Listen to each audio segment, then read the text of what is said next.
Film to digital யாருக்கு லாபம்னு சொல்லிட்டு போன எபிசோட்ல பேசியிருந்தோம். நிஜமாவே ஃபிலிம் டு டிஜிட்டல் சினிமாவுக்கு தான் மிகப்பெரிய லாபம்.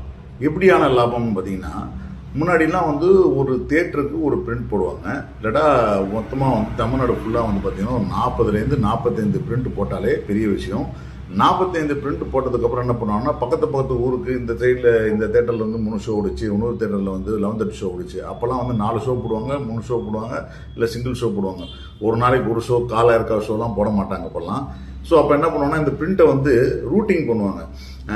இந்த பிரிண்ட் ரூட்டிங் பண்ணுறதை பற்றி நீங்கள் சினிமா பேரடைஸோ படத்தில் கூட நீங்கள் ஒரு சீன் இருக்கும், பார்த்துருக்கலாம் அந்த படத்தை. அந்த மாதிரி இப்போ 11:30 ஷோவில் ஒரு படம் ஆரம்பிக்கும், ஒரு பிரிண்ட் ஓடிக்கிட்டே இருக்கும், ஃபர்ஸ்ட் ரீல் ஓடி முடிக்கும். ஒரு ரீல் ஓடுறதுக்கு 20 நிமிஷம் ஆகும். 20 நிமிஷம் ஆனதுக்கப்புறம் அந்த ஃபர்ஸ்ட் ரீல் எடுத்துகிட்டு போயிட்டு பக்கத்தில் இருக்க இன்னொரு தேட்டரில் போய் கொடுத்துருவாங்க. அதுக்குள்ளே செகண்ட் ரீல் ஓடிட்டு இருக்காங்க. செகண்ட் ரீல் ஓடி முடிக்கும் போது திருப்பி இந்த பிரிண்ட் தூக்கிட்டு போய் அங்கே அங்கே கொடுப்பாங்க. இப்படி 2 தேட்டருக்குள்ளே ஷிஃப்டிங் பண்ணி அந்த 4 ரீல் முடிஞ்ச உடனே திருப்பி 4 ரீலோ 7 ரீலோ 8 ரீலோ அந்த படம் முடிஞ்ச உடனே அந்த பிரிண்ட் எல்லாத்தையும் எடுத்துன்னு திருப்பி இந்த தேட்டருக்கு கொடுத்துருவாங்க. இப்படியான விஷயங்கள் நிறைய நடந்த காலங்கள்லாம் இருக்குது. அப்படியெல்லாம் ஒரு பிரிண்ட்டுக்கு கிட்டத்தட்ட polyester print, black and white print, அப்புறம் இதெல்லாம் தாண்டி வரும்போது பாலியஸ்டர் டால்பி டிஜிட்டல் டிடிஎஸோட இருக்கிற பிரிண்ட் அப்படின்லாம் வரும்போது பார்த்தீங்கன்னா 65,000 ரூபா ஒரு பிரிண்ட் காஸ்ட் ஆகிட்டு இருந்துச்சு. ஸோ டிஜிட்டல் வரும்பொழுது உங்களுக்கு எதிர்காலத்தில் ஈஸியாக நீங்கள் செலவே ஆகாது.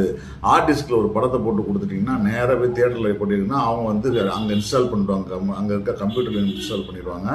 அங்கே அது பாஸ்வேர்டு கொடுத்து ப்ளே ஆகிடும்.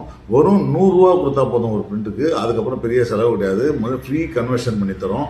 அப்படிலாம் முதல்ல மார்க்கெட் பண்ண ஆரம்பிச்சது தான்.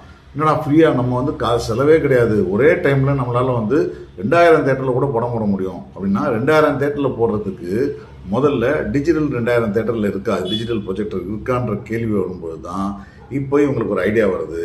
கியூப் கம்பெனிக்காரங்களுக்கு ஒரு ஐடியா வருது. பாருங்கள், நீங்கள் எல்லாரும் உடனடியாக நீங்கள் டிஜிட்டல் ப்ரொஜெக்டர், அப்புறம் அன்றைக்கி 1K ப்ரொஜெக்டர் தான், எம்பெக் ப்ரொஜெக்டர் தான். இந்த ப்ரொஜெக்டரை நீங்கள் வாங்குறதுக்கு ஒரு சில லட்சம் ஆகுதுன்னு வச்சிங்களேன். அந்த ஒரு சில லட்சம் நீங்கள் செலவு பண்ண வேண்டாம். நீங்கள் நாங்கள் உங்களுக்கு தரோம் அந்த ப்ரொஜெக்டரை. அந்த ப்ரொஜெக்டரை வச்சுக்கிட்டு நம்ம நீங்கள் டிஜிட்டலாக தேட்டராக மாற்றுங்க. நாங்கள் வரக்கூடிய படங்கள் நிறைய டிஜிட்டலாக வரக்கூடிய படங்கள் எல்லாத்தையும் கொஞ்சம் கொஞ்சமாக நாங்கள் கன்வெர்ட் பண்ணி உங்களுக்கு டைரெக்டாக கொடுக்குறோம் அப்படின்னு ஒரு விஷயத்தை கொண்டு வந்தாங்க. அப்படி கொண்டு வர ஆரம்பிக்கும் போது நீங்கள் எதுவும் காசு தர வேண்டாம் அப்படின்னு ஒரு விஷயம் வந்துச்சு.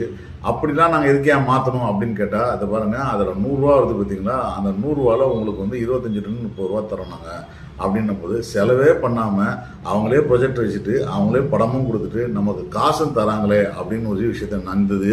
அதுதான் இந்த டிஜிட்டல் ப்ரொஜெக்ஷனுக்கு இன்னைக்கு இருக்க சண்டைக்கான VPF சார்ஜஸ்.